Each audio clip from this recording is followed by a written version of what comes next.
to this webinar from Fluke Calibration, based on Spectrum Analyzer Calibration Explained.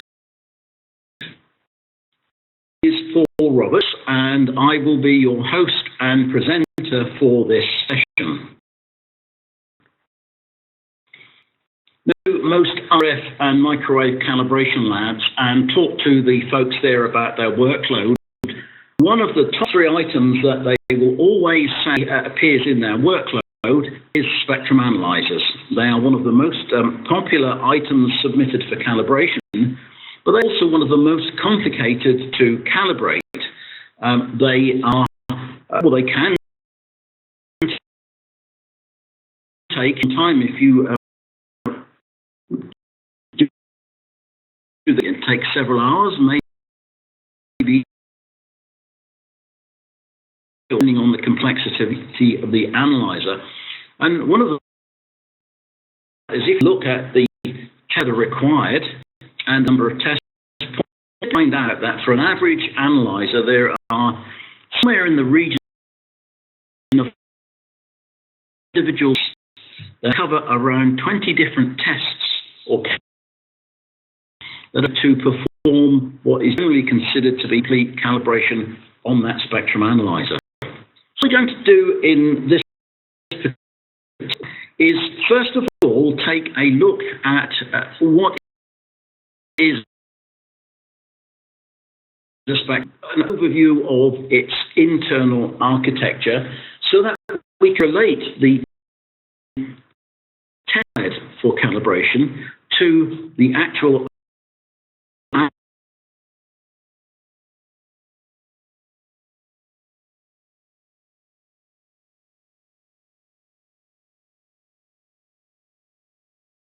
analyze and way how it actually functions and operates.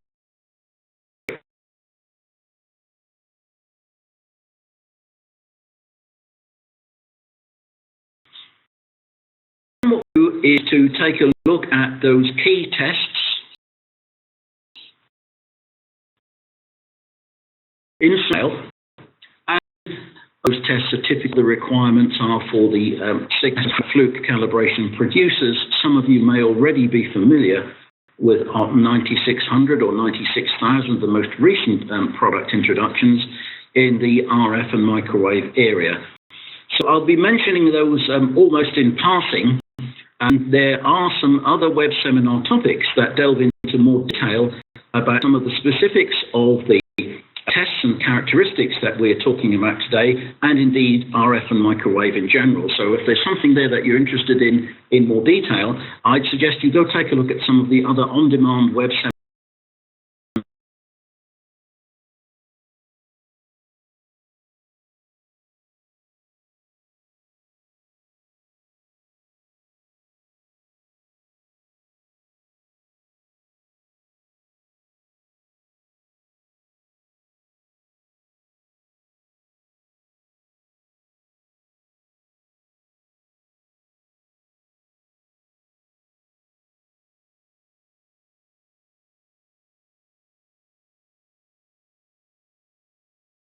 Against frequency.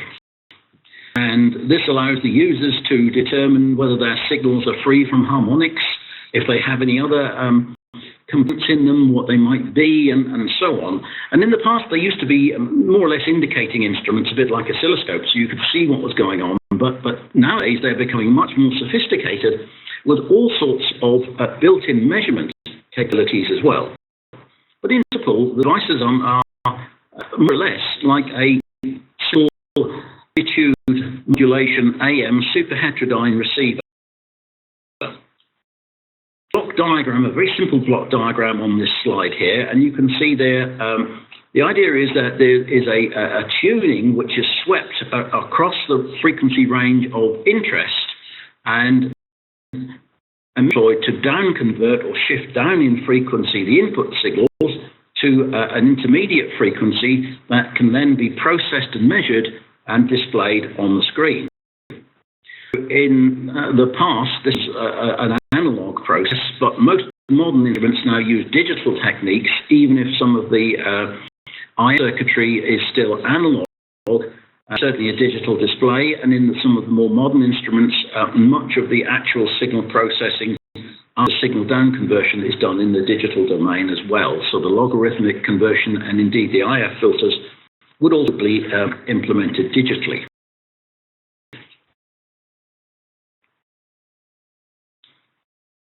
Now, the diagram I showed you earlier was a very simplified one. This is also somewhat simplified, but it covers how do we get up to much higher frequencies. There's kind of a limit, if you like, typically where the analyzer is working over a range going straight into the mixer and down converting. Get to higher frequencies, the typical approach is to employ a harmonic mixer so that the down conversion takes place using a harmonic of the local oscillator frequency. And ahead of the mixer is a tunable pre-selector, a bandpass filter, to select the desired ranges of frequencies and let them through, mixed with the relevant harmonics, so that we can double, treble, or quadruple the frequency range of the analyzer. And in fact, in the older analyzers, those bands were identified in that way, and you had to figure out yourself as an operator which multiple of input frequency, or the local oscillator frequency, I should say, which multiple you're actually seeing. Of course, modern instrumentation takes care of all of that for you in terms of the way that the signals are actually processed and displayed. And indeed, pretty much you as a user would be unaware of what was actually happening inside and where the bands switched. From a couple of giveaways, one of them is perhaps the way that the instrument is specified, and in some cases, bands, there's reference to a band, like the example you see there on that slide, where it's fairly obvious where the basic range of the analyzer is and where the harmonic mixing then comes in and moves up in frequency. If it's not specified in those terms, then you can generally see, if you look very closely, as you change the frequency settings on the analyzer, you can see an increase in the noise floor, which is related to that harmonic mixing process, and the noise floor changes as you go up into those bands that are covered in that fashion.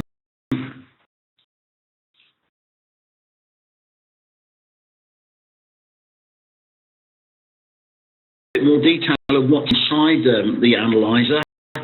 As I said earlier, a lot of the processing nowadays is actually performed in the digital domain. So the intermediate frequency circuitry, which converts and typically uses more than one stage of down conversion. It probably even has 2 or 3 stages of down conversion. The final IF frequency is relatively low, in the region of perhaps 100 megahertz or so in some instruments, maybe a bit higher in others.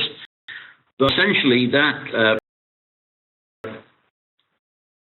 is relatively low, and sufficiently low that in some cases the signal can be directly digitized, and much of the processing then is implemented directly with very high-speed A to D converters, so that we have filters and also log conversion implemented in the digital domain directly to be processed to either be displayed as a spectrum, or in cases some rather more sophisticated measurements being made on the coming in. And we, of course, have things like cursors, cursor capabilities, and so on.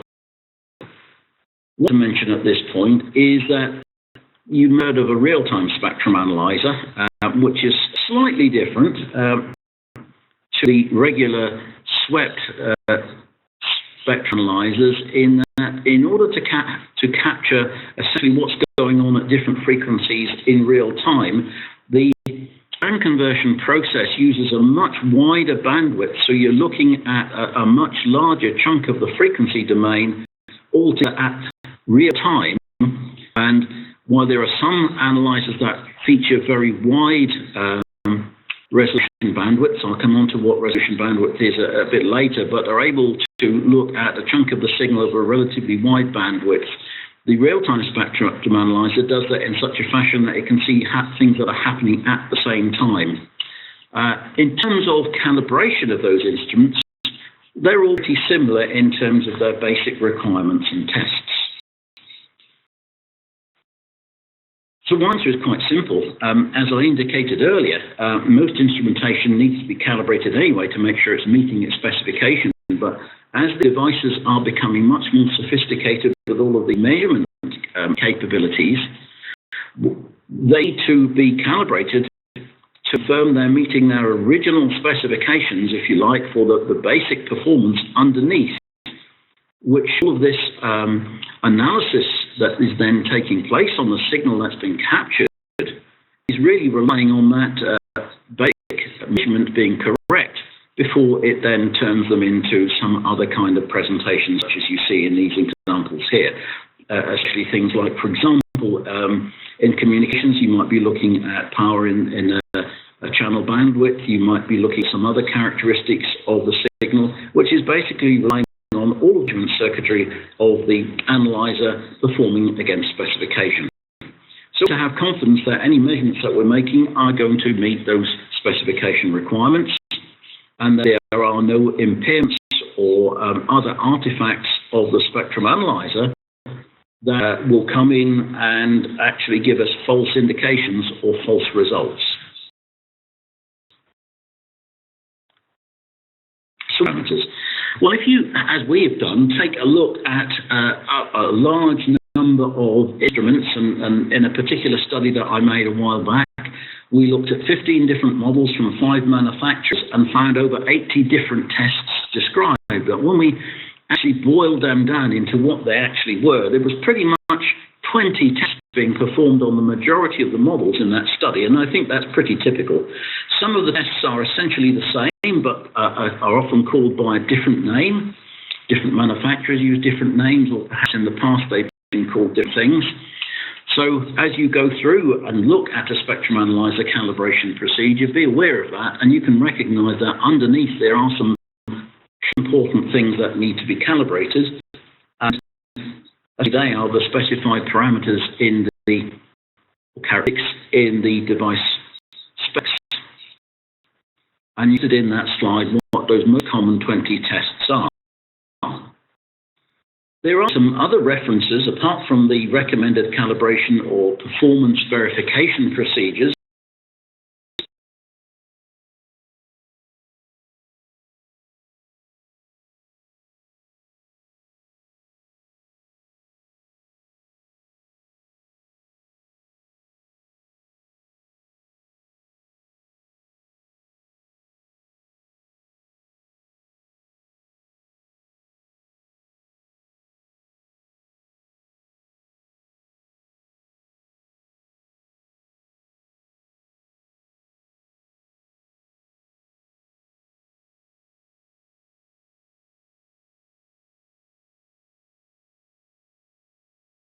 it was DKD in those days, and that is also published as a VDE standard. Plus in China they have some interesting a law metrology which has basically a requirement for a calibration procedure for virtually any kind of measuring instrument you can think of, and spectrum analyzers are one of those. So there's a document in there. So for any customers that might be joining us from that part of the world, you probably are aware of that already. But in any case, these also tests will go down in such a way that we can actually begin to relate them to the structure of the spectrum analyzer itself. And an example here is one particular instrument, a very popular model of spectrum analyzer. It happens to be a 26 gigahertz spectrum analyzer. But the principles I'm talking about here,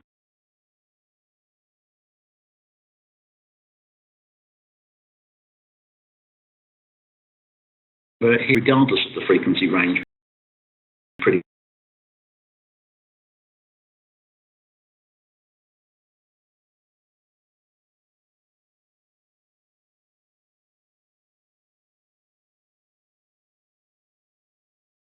by the IF circuit. If you run your eye down that column in the table there titled Test Signal Frequency Range, and then look over to the columns on the right, you can see the kind of frequency ranges that are involved in the signal to the instrument to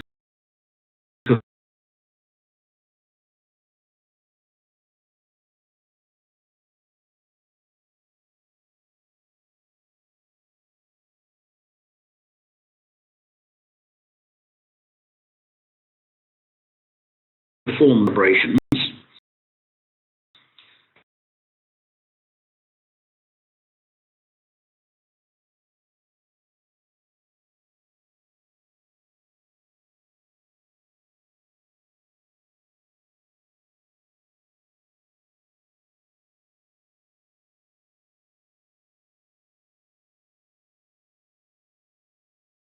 And tested throughout the entire range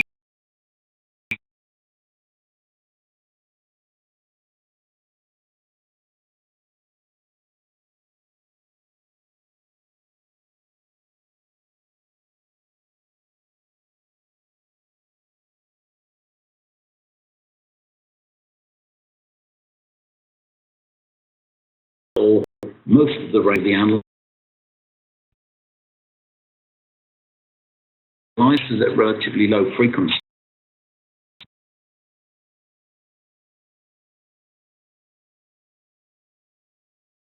And of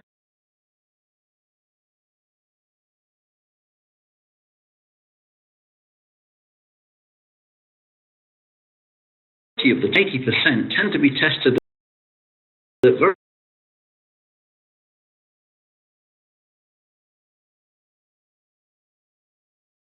very low, 50 or 100 megahertz. Or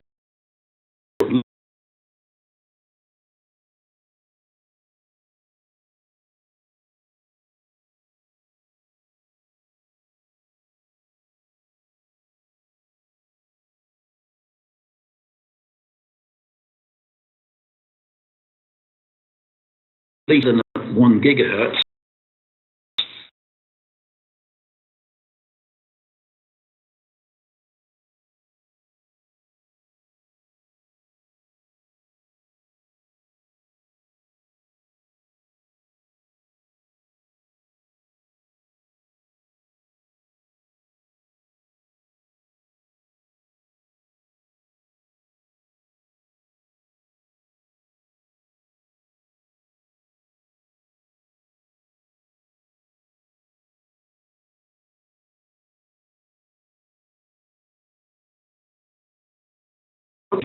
Readout accuracy from that local oscillator synthesizer.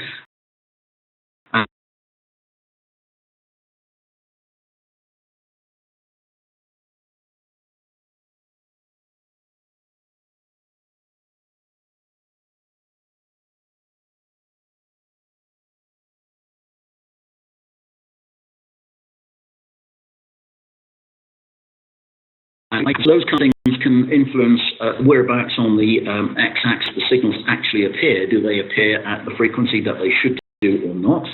And another characteristic that is related to those circuits, but it's not just where does it show up on the axis. In fact, it's nothing to do with where it shows up on the axis at all. It's actually to do with the way that the signal shows up in terms of frequency and noise, and that is the influence of the phase noise and residual FM.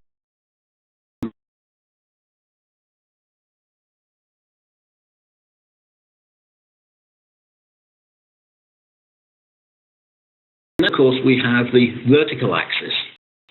Now, the majority of testing is focused because there's a lot more circuitry within the analyzer that has an effect on the amplitude accuracy and the amplitude characteristics. So this is where the majority of our calibration and testing is focused, and is related to a number of different elements within the circuits of the analyzer. But as you'll see from that diagram in the area that I've highlighted and indicated, that a lot of those circuits are in what we call the IF, or intermediate frequency chain. That's where the signal coming into the analyzer has been down converted, and all of those circuits operate at the same frequency. Regardless of whatever frequency we're looking at in terms of our spectrum, all of them operates at the same frequency.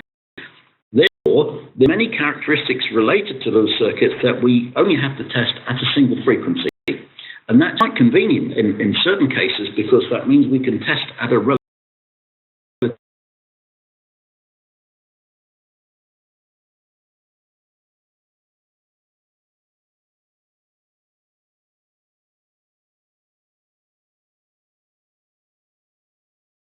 issues.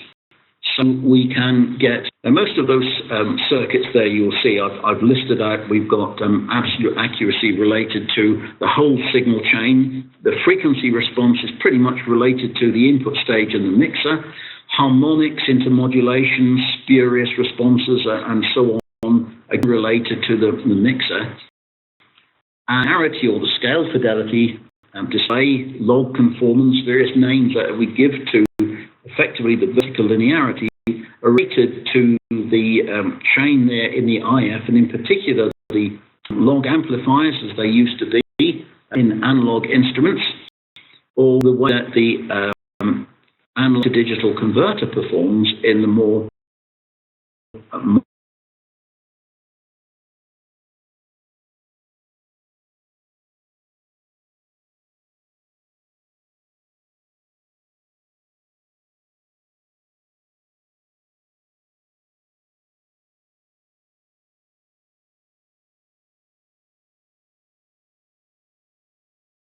smaller. So the first point where we'll take a pause, and if there are any questions to be answered, then this is the time to do so. So I'm just checking to see if I have got any comments and questions at the moment. There was a question that came in, which I'm hoping I've answered by already talking about the basic building blocks inside the Spectrum Analyzer.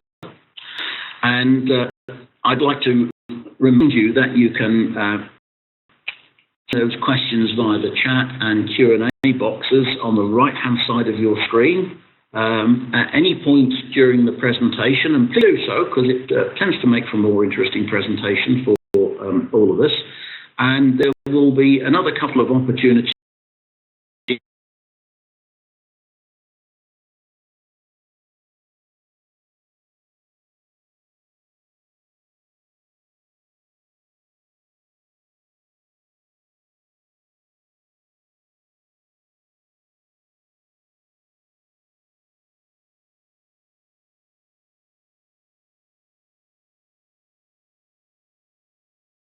through. So let me just say, whoever has sent me a question about an interesting question okay. The question says that in this day and age we see an increase in hacker activity. Can you discuss the use of Spectrum Analyzer to discover this type of spurious signal? In short, yes, I could, but I'm not sure that's particularly the focus of this presentation, which is focusing on the calibration of a spectrum analyzer rather than its use for signal monitoring and those kind of applications. So I'd rather concentrate on the focus of the presentation today and refer you to perhaps the actual spectrum analyzer manufacturers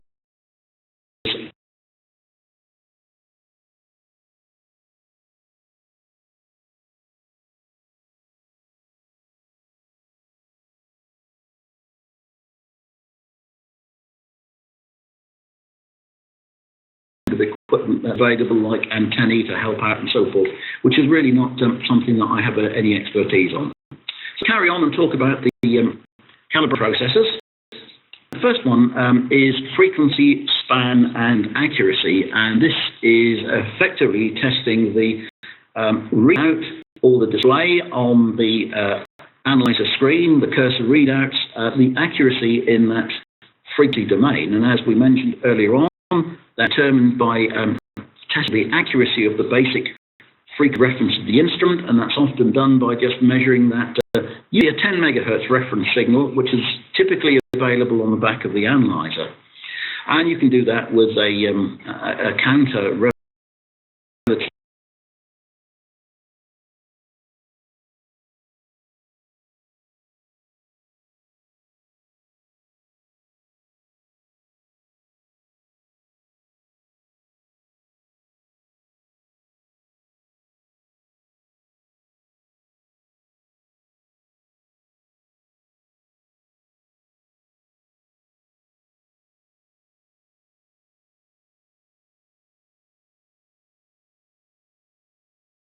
frequency, which depends on the performance of that frequency synthesized circuitry, as we've discussed before. How do we do that? Well, to measure the output frequency of a 10 megahertz reference is relatively simple. You can do that as an absolute frequency measurement. But we measure the frequency span accuracies at a number of different frequency span settings and so forth. Typically, the way that's done is to have a signal source of accurate frequency and, in fact, lock the reference frequencies of both that instrument and the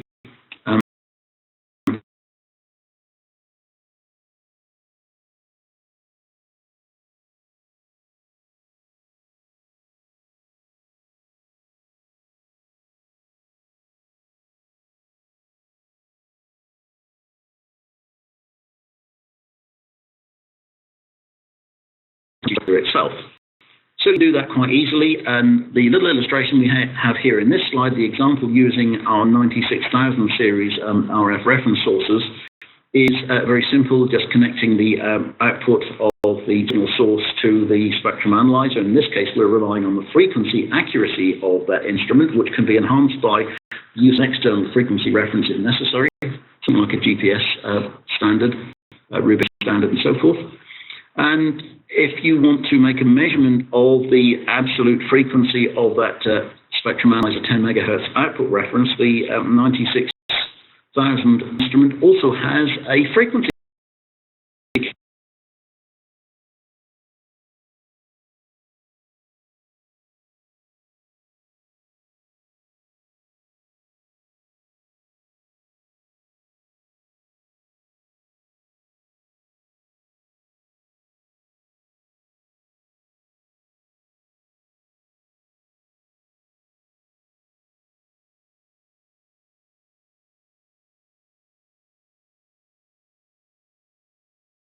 Down as it's sometimes referred to. This is a very simple measurement because it needs virtually no test equipment at all, apart from the input of the spectrum analyzer to be terminated with a 50 ohm terminator. And the test then is simply to measure the noise across the range of frequencies. Now, analyzers typically are specified for a noise in a 1 Hz or 10 Hz bandwidth. Now, if we were to set the analyzer for a 110 Hz bandwidth, assuming that they have such a narrow resolution bandwidth filter, and many of them do, the higher performance instruments, the problem is that the sweep time would be very long and slow, and the test would take a long.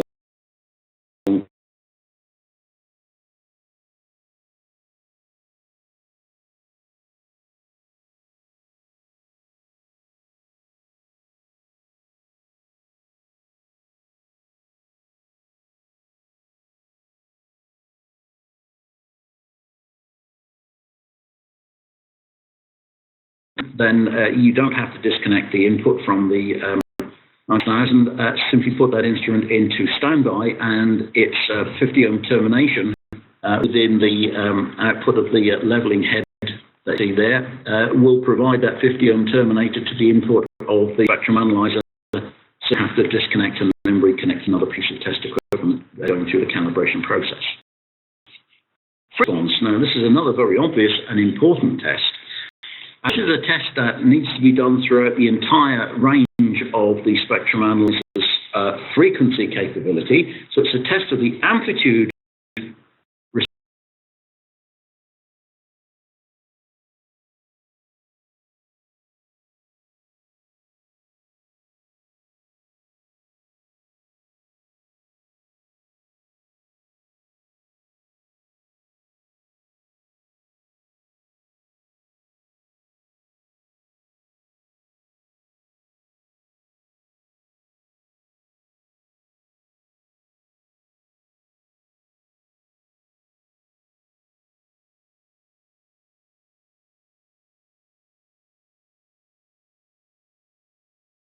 So this requires a signal that can be set to different frequencies and maintain its amplitude accurately and constantly over that range of frequencies.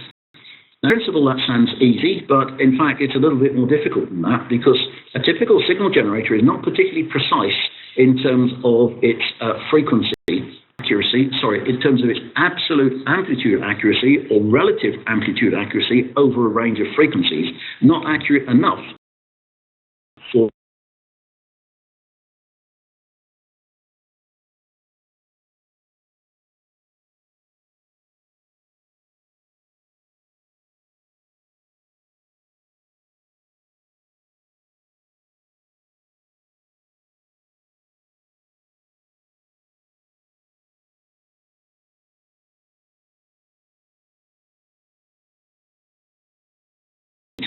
and the tracking error of the splitter between the two output ports, if it's important, can then be verified or compensated for by the use of a second power sensor, effect sweeping out the characteristics of the splitter before it's hooked up to the Spectrum Analyzer.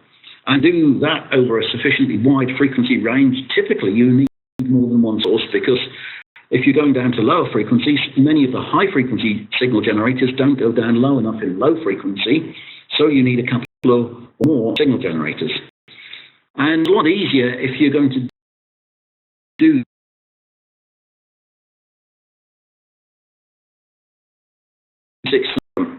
because they are specifically designed to provide those very accurate levels over a very wide range of frequencies, from 1 millihertz up to 4 gigahertz or 27 gigahertz.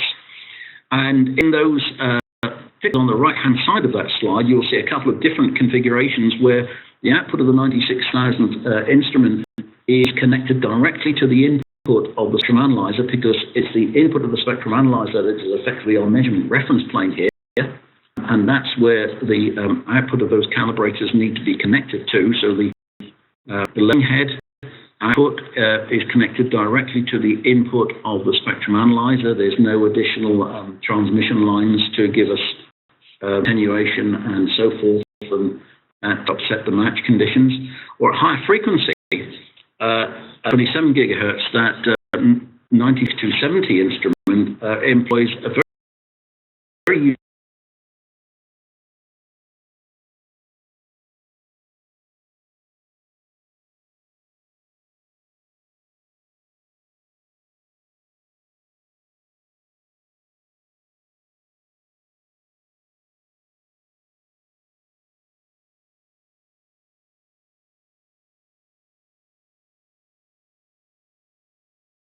where there's an entirely automatic leveling that's going on that's entirely transparent to the user. So you simply dial up a power level, amplitude level on the front panel of the 9600, and that's what you get going into your Spectrum Analyzer input, leveled completely automatically without having to worry about correction factors, splitter losses, and so on and so forth. If you're interested in learning more about that, there are other web seminars that talk about that in great detail, and also go into the aspects of specifications and uncertainty budgets that are associated with that kind of measurement. So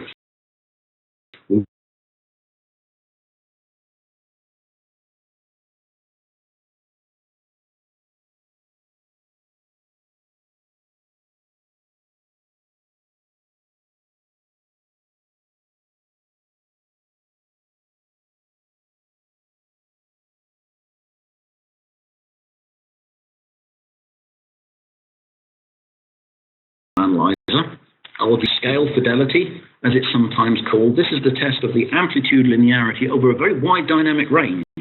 And that can often be over 100 dBs or possibly somewhere between 80 and 100 dBs. And that's tested usually at a single frequency. That's because of the nature of the Spectrum Analyzer architecture. As I explained earlier, you only need to make that measurement at one particular frequency, and it was convenient to do so at a relatively low frequency because of the traceability involved in the traditional techniques, where you would either use a calibrated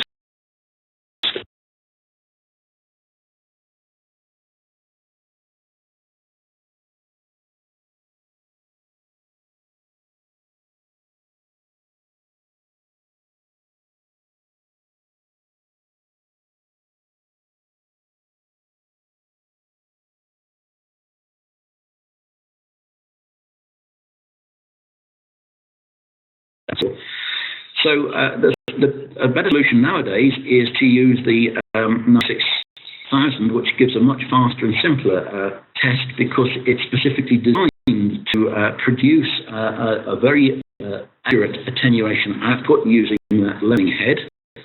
Also, it has calibration-oriented features where you can directly read out the error of the UUT from the calibrator user interface rather than have to do the sums and work it out. So another advantage of using a purpose-designed calibrator, where in the past lots of separate pieces of test equipment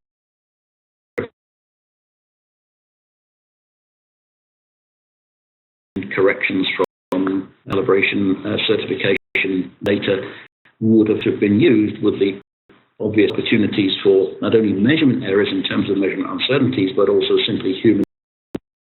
Next test is resolution bandwidth, or RBW, filter bandwidth and shape. Resolution bandwidth filter is the filter in the IF, or intermediate frequency, which effectively enables you to look at and resolve much finer detail in the frequency domain with narrower band, the narrower bandwidth setting that you have, the lower the bandwidth setting, the finer frequency resolution you have in your analyzer display, and the greater ability you have to discriminate between signals that are very close together into their frequency. And in some cases,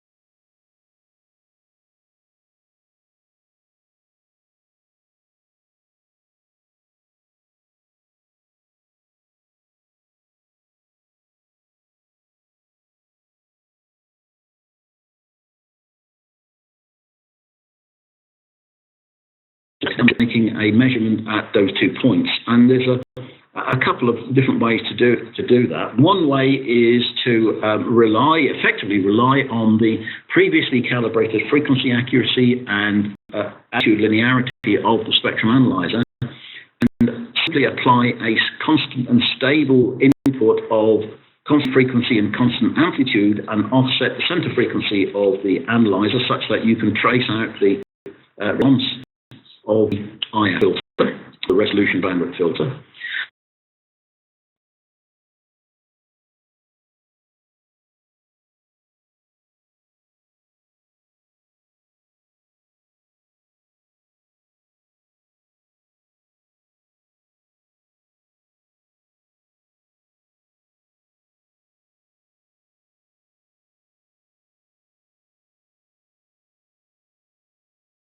A case there where we would have a 600 RF reference source rather than a traditional signal generator. You'll also note that we have those two instruments tied together with a common reference frequency, and typically you use the reference frequency of the more accurate device, the calibrator in this case, to drive the analyzer. And the reason is that if you had even a relatively small difference between the reference frequencies of both of those instruments, the characteristic of the filter that you would see on the display would be offset slightly because of any basic frequency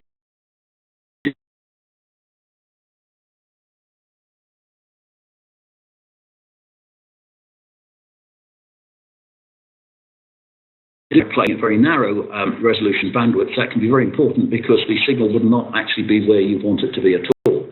So you typically do it with the with those two instruments hooked up to. Related to the resolution bandwidth filters is resolution bandwidth switching accuracy or switching error. And again, this is something that was probably more important in the days of analog spectrum analyzers. It's still important today because even in the more modern instruments, there are filters that are still being operated in the analog domain and are either augmented by or replaced by digital filters. So it's still necessary to make sure that when changing the bandwidth of the filter or filter setting, which, as I said, could mean different signal paths within the analyzer itself.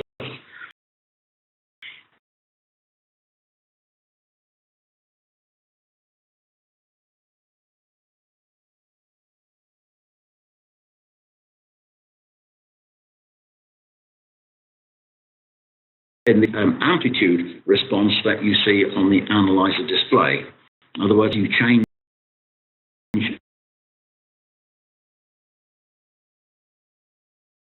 RBW, you don't expect that the delay on the screen at all.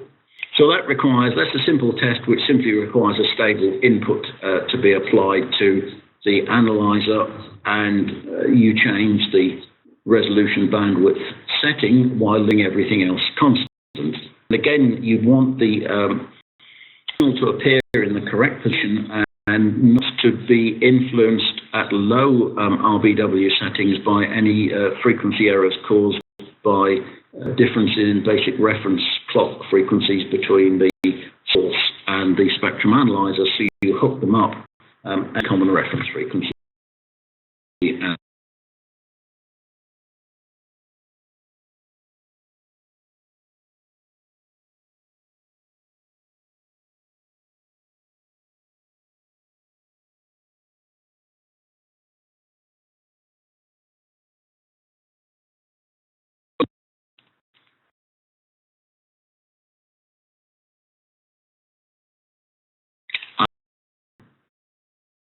Okay, a couple of questions here. First of all, one of the questions is, does the termination need to be calibrated?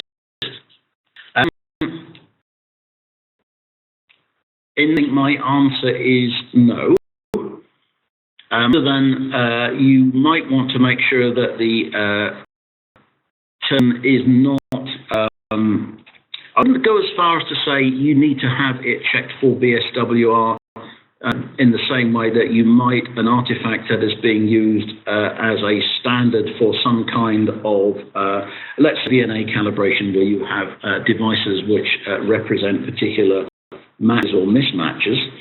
But you might want to make sure that your termination isn't blown up, because if the input is open circuit as opposed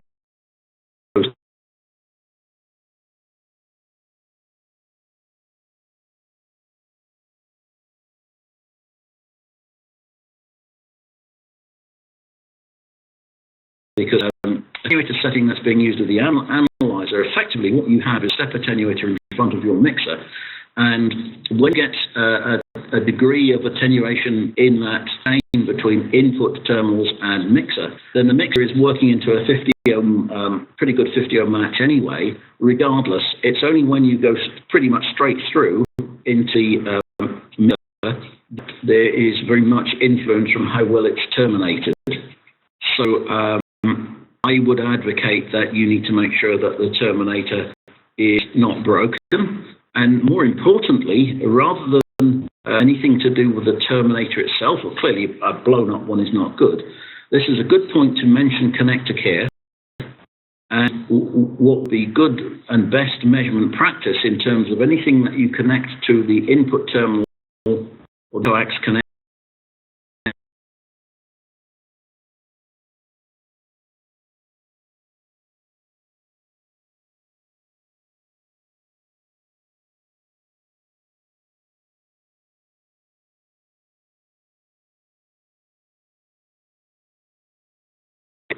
Or to a unit under test, and the unit under test has a damaged or out of tolerance connector, it could destroy your equipment. So before making any of these connections, it's always good practice to check the connection visually, and also to gauge the connector mechanically. And again, there's lots of information on those best practices that we discuss in much more detail in some of the other web seminars. So if you're interested in connector care and best practice, go and take a look at the list of on-demand web seminars, and some of the RF calibration fundamentals and other topics will cover those in much more detail. So I hope I've covered that adequately. Article to explain if the front end, if defective, what impacts the measurement? Okay, well, a couple of things there. Some yet to come. If the front end of the instrument is damaged, then it could well be that you have some kind of problem with the noise floor measurement, which we've already discussed. That's one thing. If the mixer is not working properly, it will show up in another couple of tests that we're about to discuss. So hold that thought, and we'll come back to that one shortly. I think there is a more general way to say, well, is there a way to consider if any particular parameter, what's the impact to the customer, probably how to share it with the customer. Of course, the real answer to that one is, well, there's a certificate of calibration. We hope that calibration certificates will be produced rather than a simple statement the instrument complies with specification or not. Instrument does not comply with specification, then that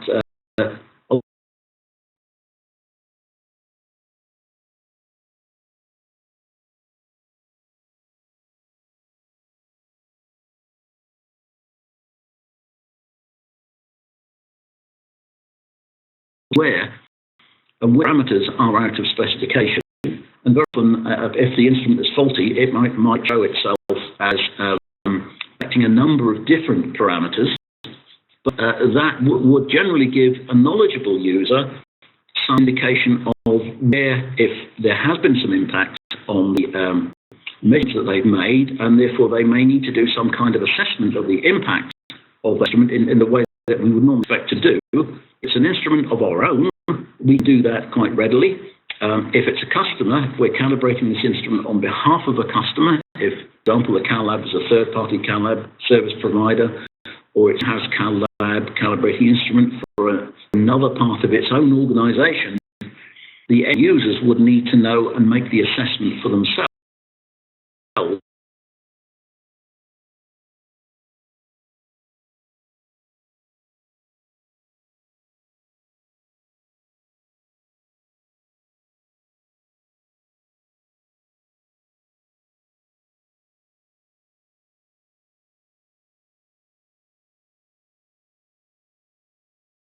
I'll from back in more detail via email on that one, but let me know.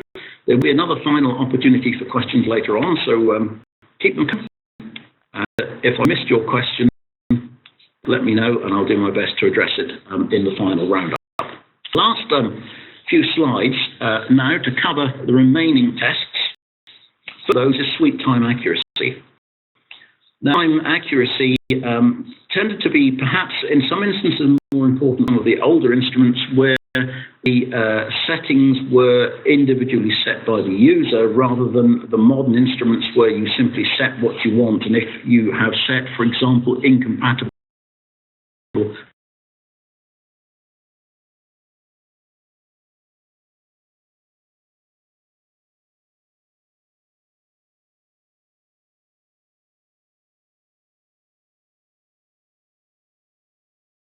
regardless of that, sweep time accuracy is important because there's a mode of operation of a spectrum analyzer which is zero span, where the analyzer is put into a fixed tuned mode, and the horizontal axis of the spectrum analyzer then becomes a time domain axis. In other words, it's behaving much like an oscilloscope, and the accuracy of that configuration is important. The way it is performed is quite simple.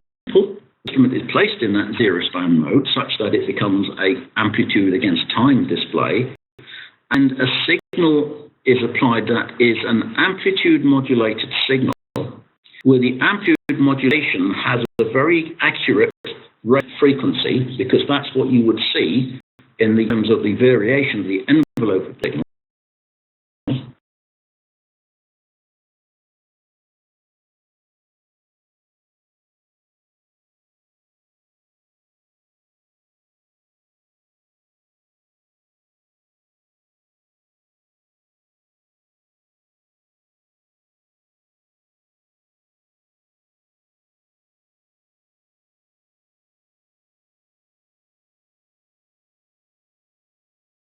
The symbol arc signal that's used in oscilloscope horizontal axis calibration. And that was the inspiration for the 9600 series instrument that has a very specific modulation mode in its amplitude modulation capability, where it modulates with a triangular waveform so as to give you some very well-defined timing mark type signals that you can use.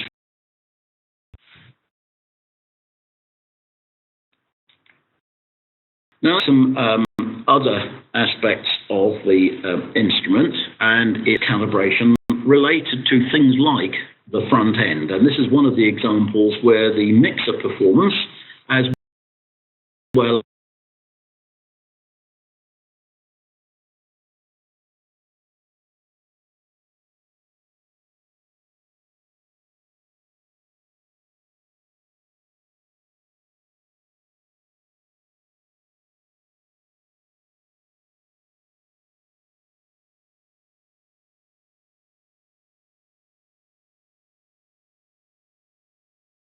frequencies. Now, if you remember right at the beginning, I said the spectrum analyzer is basically a superhet receiver. It uses frequency mixing and down conversion, usually at several different frequency conversion stages.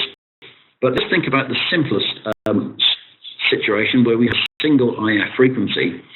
We would get a response to our IF system at the input frequency plus and minus that IF frequency, or FLO plus IF and FLO minus IF. So there is a signal present at the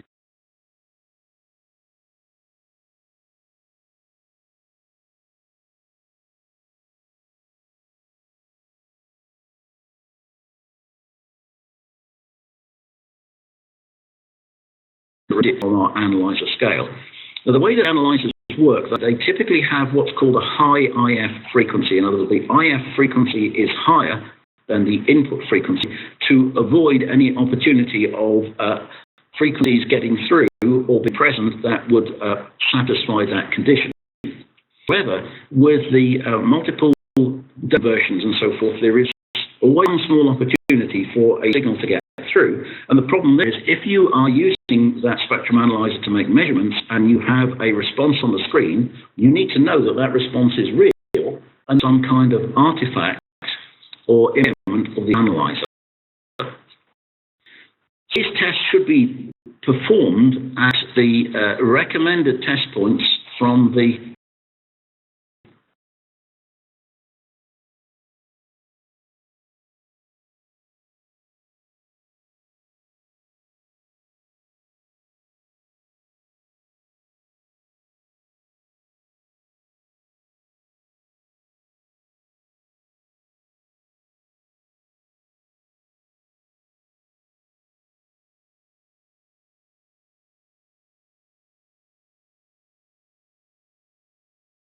specific design, and this is one of them. So a simple test, once again, that is requires an input signal, and an input signal is displayed on the analyzer, and the analyzer is adjusted to usually put it in the center of the screen and at the very top, so it's center frequency and amplitude. And the conditions are changed, the frequency and input signal and the spectrum analyzer center frequency are then changed to correspond to the various IF image frequencies that might be involved.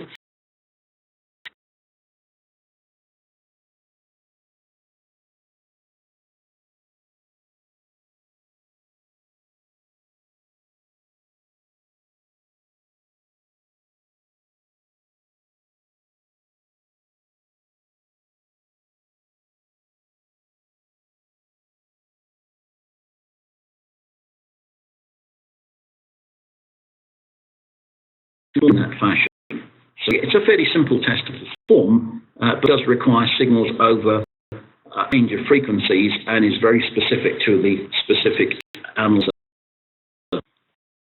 Now, noise side bands or phase noise, sometimes called phase noise, sometimes called noise bands.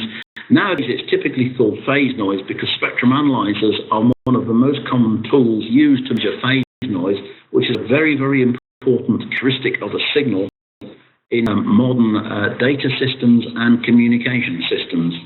Again, we have another web seminar talking about phase noise and explaining why it's so important.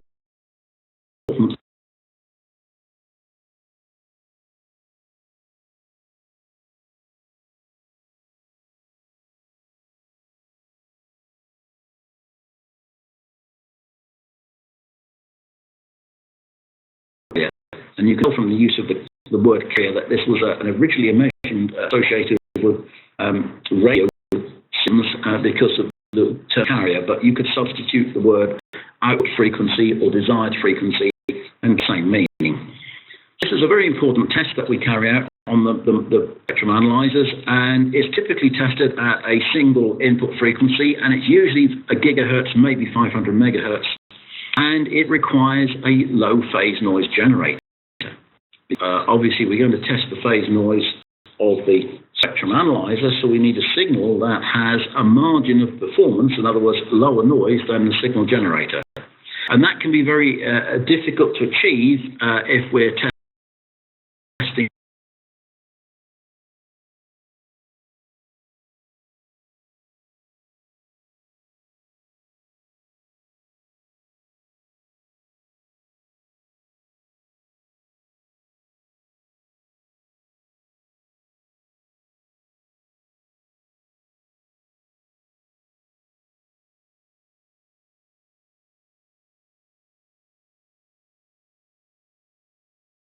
to get a generator with it offset performance. Done is applied to display this is either adjusted so that you can see annually, or typically using the spectrum analyzer's own measurement features, which typically include things like noise marker features, phase noise measurement features, to make the measurements for us, because we're effectively looking at the relative level between the offset frequency, shown as delta F in that little diagram there,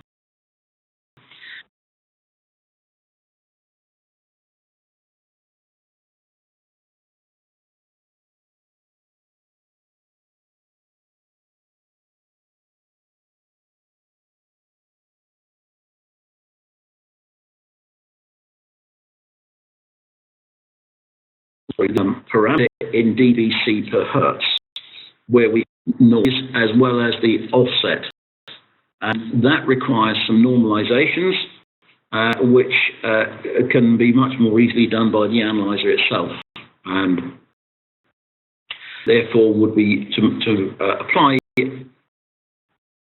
signal and various carrier offsets. And the issue here is to avoid of any noise correlation between the analyzer and the source. You do that by not having them running on a common frequency reference in this particular case.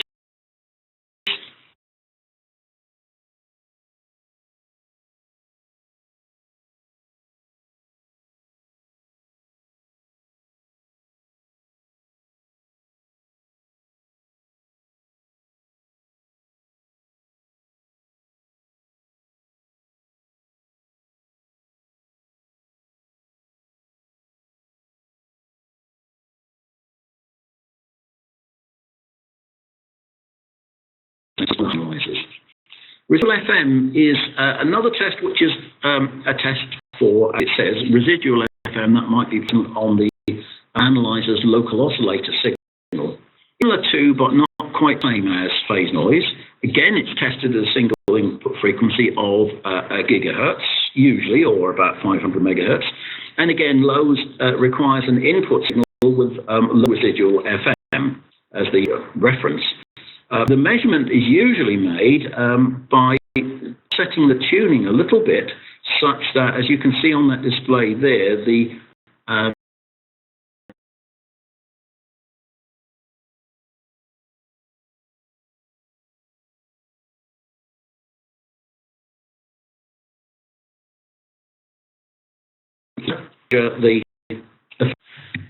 so it possibly is a two-part test, one to determine that the slope of that test, the slope of the RBW filter over the frequency range of interest are going up and down the slope there to find its sensitivity and to do the actual measurement.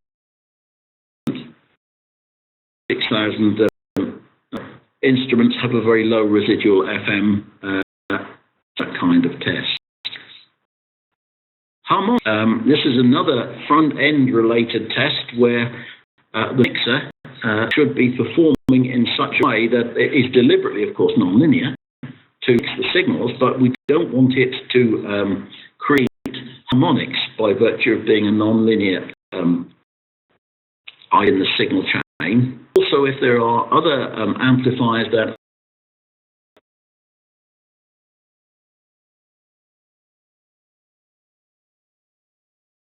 performance, and it's principally the mixer that's involved here. So it's a test for any signal harmonics generated internally by the analyzer, and it will be specified in one of two different ways in the analyzer specifications, either as a harmonic suppression at a specific mixer level, or it might be specified as an intercept point, second harmonic intercept, which is a mixer level independent way of expressing the harmonic performance. Again, a fairly simple test. In principle, applying a signal at a particular frequency, and then leaving all of the amplitude-related settings of the analyzer set the same, and going off to a harmonic, second or third harmonic, which usually it's the second harmonic we're interested in.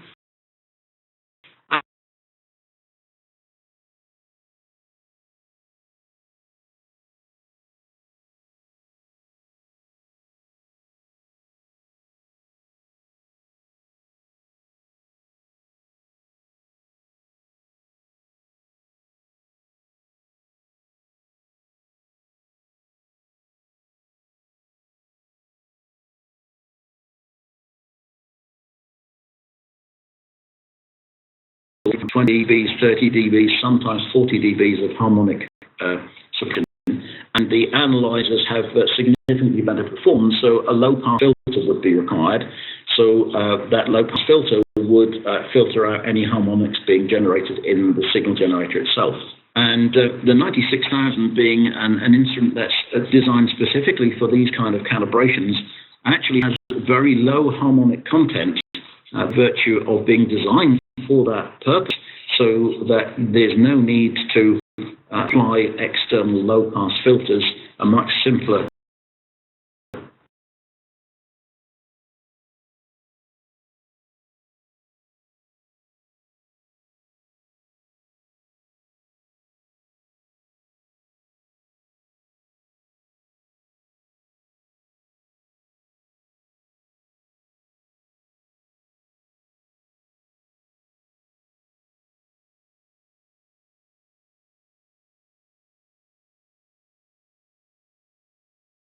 modulation product, TOI standing for third order intercept or third order intermodulation.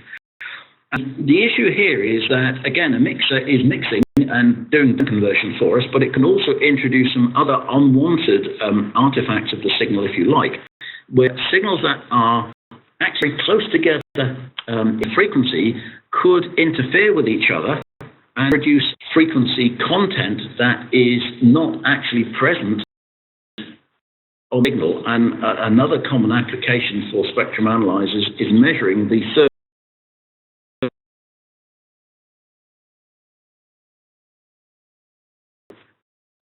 other things like external mixers, for example, mixer components, amplifier components, and so forth. So this is a very important test to run, but it's sometimes considered as an optional test and not always performed.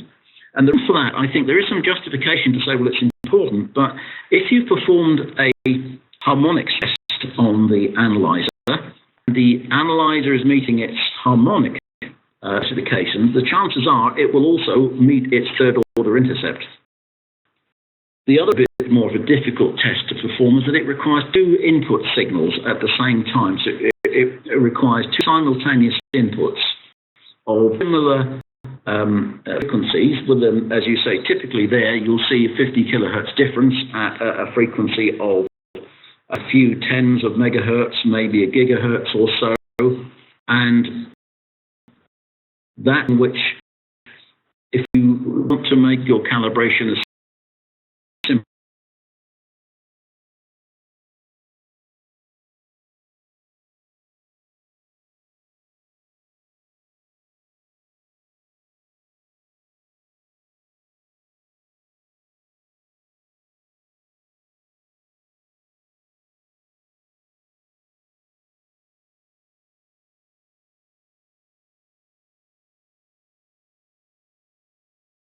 to that, if you're using something like the 90,000, of course you could use two instruments, but you still require a second signal generator, but the requirements on that generator are far less stringent for this particular test, so that typically a signal generator that users will have somewhere in their test equipment pool would be sufficient for this kind of test.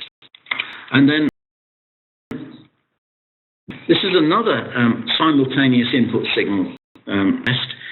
And again, it's sometimes considered as an option.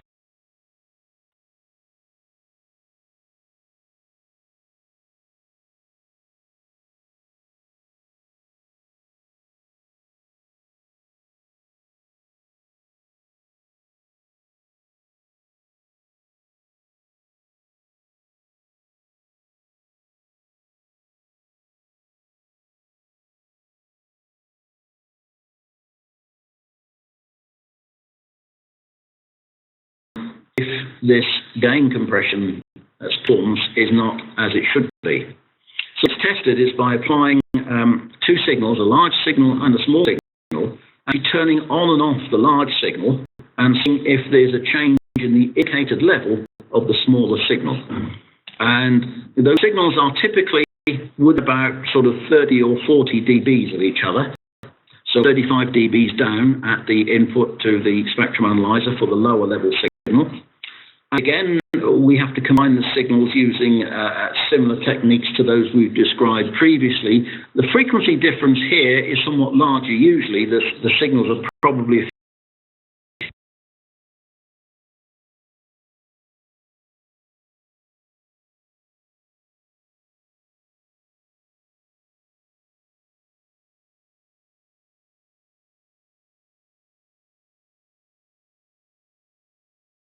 So that's taken us through the majority of the signals and tests. And finally, just before we conclude, something that we should think about here. As I said, right at the beginning, this is a complicated procedure. It's often very time consuming. And as you can see from that slide there where I've sort of cut and pasted a number of different test equipment setups that would be involved, if you start looking at some of these analyzer calibration procedures as we have done, a typical analyzer, that same analyzer model I mentioned right at the very beginning, if you look at the equipment setups that are required for the tests, something like 24 different equipment setups.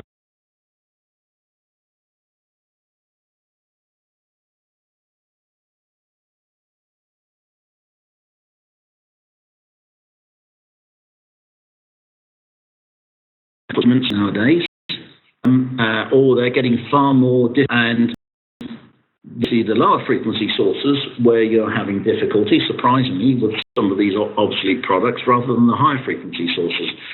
So there's a much more cost-effective alternative, as we've mentioned going through here, by using a purpose-designed RF calibrator such as our 96270 or 96040, where that instrument provides us with a number of different advantages, not least of which is all of the signals that are required are coming through a single connection to the unit under test. So the number of setups can be vastly reduced from 26 setups down to 4 for a typical high-frequency analyzer. And the time that it takes to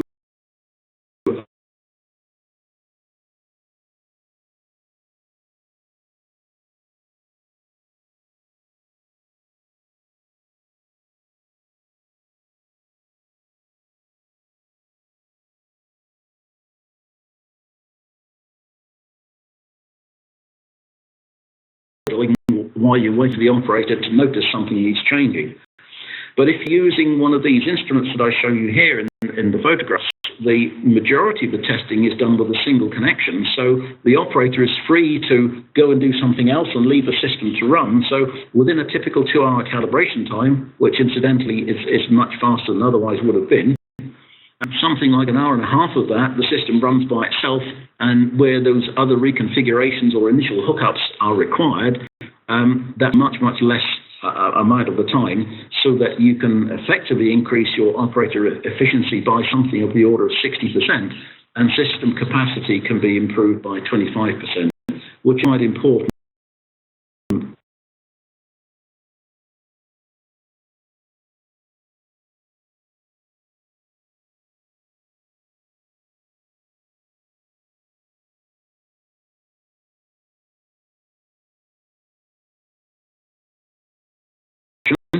I'm just checking here to make sure we covered all of the questions. And there are a couple of questions that have come in. Let me just quickly check and make sure I've got all of them. Yeah. Okay, let me take the first one first. The question is the Fluke 96000 series RF reference source the natural replacement for HP equipment like the 3325, 35, 8663 and 83630B to calibrate the Spectrum Analyzer? And the answer is quite simply yes. Apart from the performance aspects, the 96000 series have emulation modes where they emulate the GPIB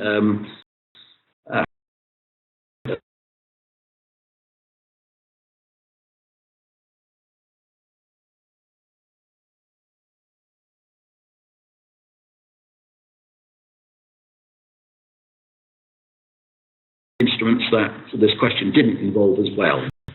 Another question, let's have a look here. How to use measurement uncertainty to decide the marginal risk of a good unit or if it's a true failure. Is there any recommended to use to make of a valid measurement of calibration? Okay, now that's a much more general question about uncertainties and what you should do with uncertainties in terms of how much better should it be, what is the relationship between your uncertainty. And I could spend a lot of time answering that question, but let me try and give you a simple answer now and point you towards some of the other seminar topics where uncertainties are actually discussed in much more detail.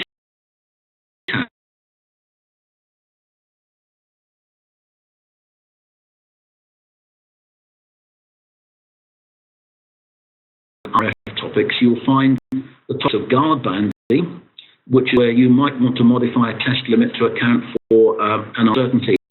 And in today's, recently, the last few years, there has been a change in some of the requirements per the latest version of the calibration standards, in particular Z540. It's necessary to take a consideration of the risk of our tolerance conditions, which has led to an increase in the use of guard banding and associated statistical analysis. That's something that has to be considered, whereas in the past it was only good practice to do so. There are that go into that in much more detail, and I would suggest, rather than taking time to answer those questions now, to refer you to those particular presentations.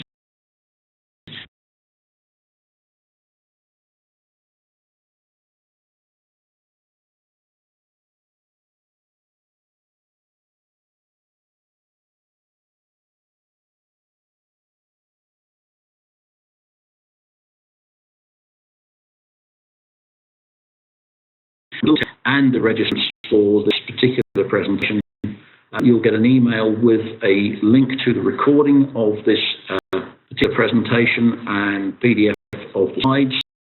And if you reply to that back to me with any further questions, if I haven't given you enough detail on that particular topic or anything else that you'd like to know, we have lots of application notes regarding various parts of RF calibration on our website. go to the RF calibration pages within the Fluke calibration website. The knowledge and information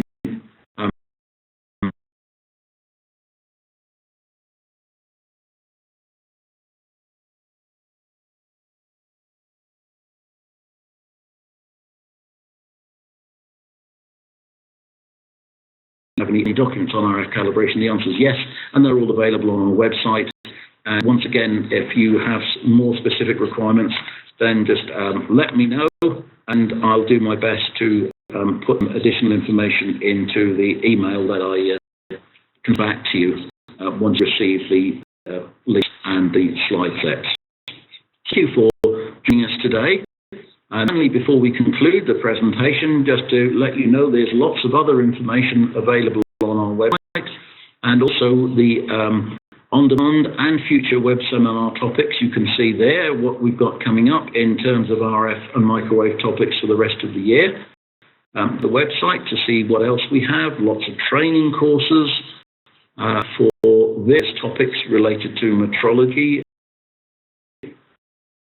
And so get more information via a regular newsletter as well. So thank you for joining us on this session. I look forward to meeting you again on our future Fluke calibration web seminars. Once again, thank you for your time and attention.